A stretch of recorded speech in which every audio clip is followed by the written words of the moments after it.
Light पे आइए ना सर। भारत का एक ऐसा विश्वविद्यालय जहाँ कभी रात नहीं होती, और इस वक्त रात्रि के 10 बजने वाले हैं और हम हैं जेएनयू में।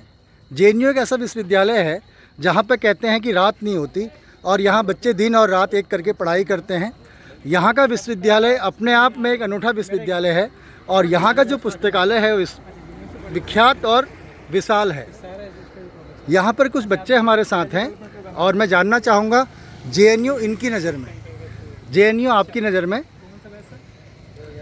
तुम बताओ बेटा। ये बताएंगे। कोई बात नहीं, आप बताओ जेएनयू किस नज़र से आप जेएनयू को देखती हैं? जेएनयू यदि हम समझना चाहते हैं तो मुझे जो लगता है वो अपने आप में एकदम अलग सी छवि भारत की लेके आते हैं। भारत जिसे हम कहते हैं ना, भारत अपनी विविधता के साथ एकता के लिए जाना जाता है, और आई थिंक जेएनयू उसको बहुत अच्छे से परिभाषित करते हैं। यहाँ हर तरह की विविधता के लोग हैं, उसके बावजूद उनके बीच में जो एक तरह का समावेशीकरण है वो बहुत कमाल है। दूसरा, यहाँ का जो आप देख रहे हैं ये जंगल, हमने जंगल के बीच में बिल्डिंग खड़ी की हुई है। बिल्डिंग के बीच में कोई जंगल और बहुत सुंदर सा वो नहीं है, तो ये जो प्राकृतिक रूप है इसका, ये बहुत खूबसूरत है। दूसरा, इसका स्वतंत्रता का जो स्तर है वो बहुत कमाल है। मतलब आप यहाँ जो हैं वही महसूस करते हैं, आपको किसी के लिए बदलने या समझने या किसी और को समझने की ज़रूरत नहीं है। लोग यहाँ आपको शायद जज नहीं करते हैं कि आप क्या हैं, कैसे हैं, या आप कहाँ से आए हैं, वो चीज़ें यहाँ मैटर नहीं करती। यहाँ आप आ गए हैं और दूसरे लोग आपको वैसे ही स्वीकार करते हैं। इसकी ये स्वीकार्यता आई थिंक इसको जेएनयू। थैंक यू बेटा। आपका नाम? नाम उमा। और कुछ और बच्चों से मेरी बात होगी। जेएनयू एक ऐसा विश्वविद्यालय जहाँ कहते हैं रात नहीं होती, क्या कहेंगे इस बारे में? क्या वास्तव में यहाँ रात नहीं होती या खाली कहावत है? ये इसके लिए एक्चुअली इसके लिटरल मीनिंग पे नहीं जाना चाहिए। रात नहीं होती कहने का तात्पर्य ये भी है कि मतलब आमतौर पे रात न होना इस बात का बेसिकली प्रचारक होता है कि रात को सब सो जाते हैं, तो ये उस सेंस में बोला जाता है कि आप रात को आप आएंगे तो चलता फिरता ऐसे जेएनयू आपको दिखेगा, जैसे हम अभी चल रहे हैं। तो ये उस सेंस में है कि अगर आप सेंट्रल लाइब्रेरी चले जाएं तो रात को 2 बजे 3 बजे 4 बजे बच्चे 9 मंजिला लाइब्रेरी में लाइब्रेरी फुल मिलेगी, पढ़ते मिलेंगे। 3 बजे 4 बजे बच्चे आते हैं, ढाबा पे चाय पीते हैं।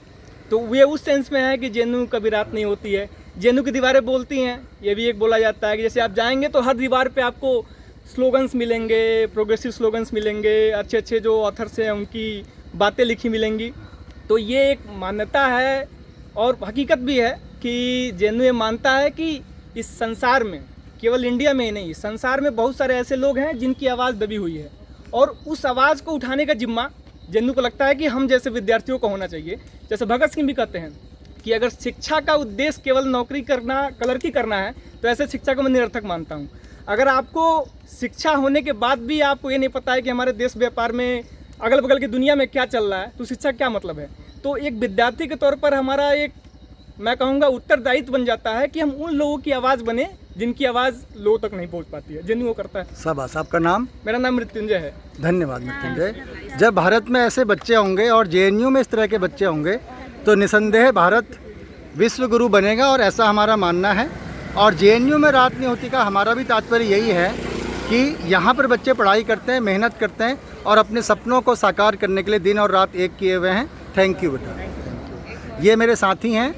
हम लोग यहाँ पे मुख्यमंत्री भारत भ्रमण योजना के तहत जेएनयू विश्वविद्यालय में हमें आने का सौभाग्य मिला है। 15 से 20 तक का ये कार्यक्रम है। हमारे साथ इतिहासविद ज्योति मैम है। ज्योति मैम, ये जेएनयू को लेके आप क्या सोचती हैं? जो आपने जेएनयू को लेके सोचा या सुना, क्या वो पाया आपने यहाँ पे? जेएनयू नेहरू लेगेसी का और विकसित भारत का सपना जेएनयू पूरा करता है। और जेएनयू वो विचारधारा है कि जो एक दिन की नहीं, 2 दिन की नहीं, ये पोस्ट इंडिपेंडेंस से लेकर प्री इंडिपेंडेंस तक की विचारधारा को एक्सप्लेन करता है। यहाँ का जो एटमॉस्फेयर है वो इस तरह का हमें लगता है कि वाकई में और यूनिवर्सिटीज़ और डिग्री कॉलेज ऐसे ही होने चाहिए, और जो विचारों की क्रांति है वो यहाँ पर हमें देखने को मिलती है यहाँ के स्टूडेंट्स में। हमारे बीच लोहाघाट से कमलेश गुरुजी पधारे हुए हैं। गुरुजी, कैसा लग रहा है आपको जेएनयू में और क्या सोच रहे हैं आप?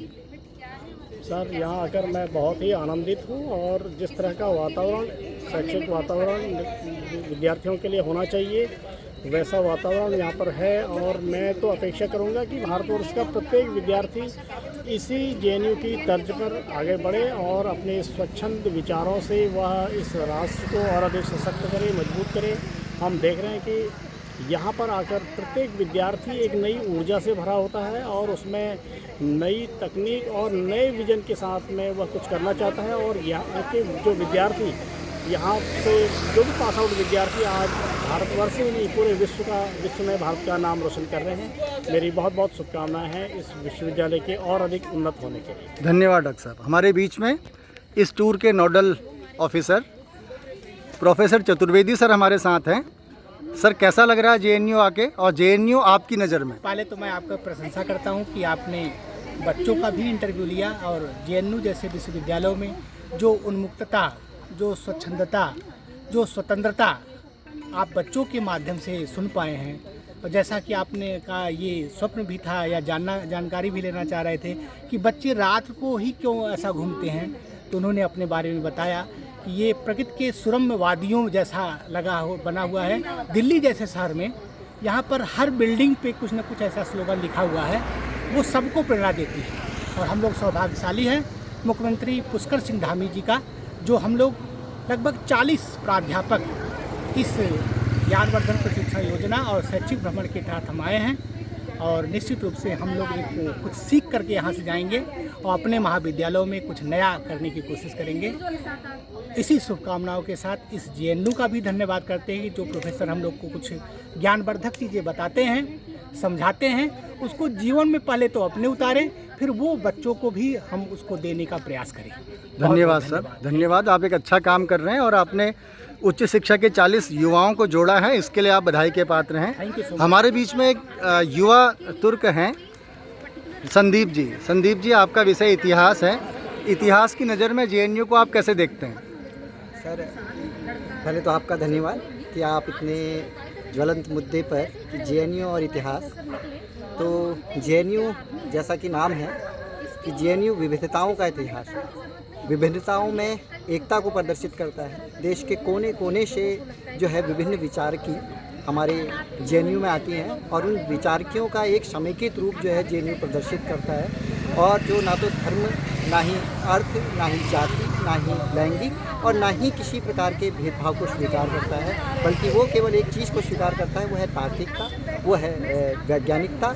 और जो बात करता है वो करता है कि तार्किकता के आधार पर मानवीय मूल्यों की जो एक शिक्षा का प्रमुख गुण है। धन्यवाद। हमारे बीच में विनोद जी हैं। विनोद जी, जेएनयू आपकी नज़र में? सर, मैं ये कहना चाहूँगा कि जेएनयू जो है एक जीने की चीज़ है। अगर हम यहाँ आए हैं कुछ टाइम के लिए तो हमें इसकी जो व्यवस्था है उसको जीना चाहिए।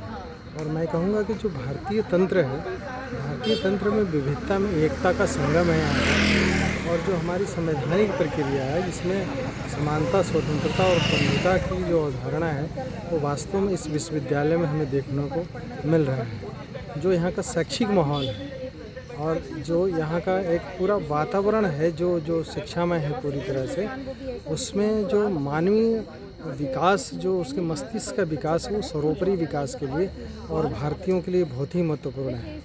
धन्यवाद। प्राकृतिक छटा और छवि से लबरेज यह विश्वविद्यालय अपने आप में एक अनूठी कहानी और दास्तां बयां करता है और भारत को कहीं ना कहीं विश्वगुरु बनाने के लिए जो हम स्वप्न देखते हैं, ये युवा इन स्वप्न को साकार करेंगे। इन स्वतंत्र पत्रकार और इस टूर का एक सदस्य हरीश चंद्र जोशी आपको प्रणाम करता हूं।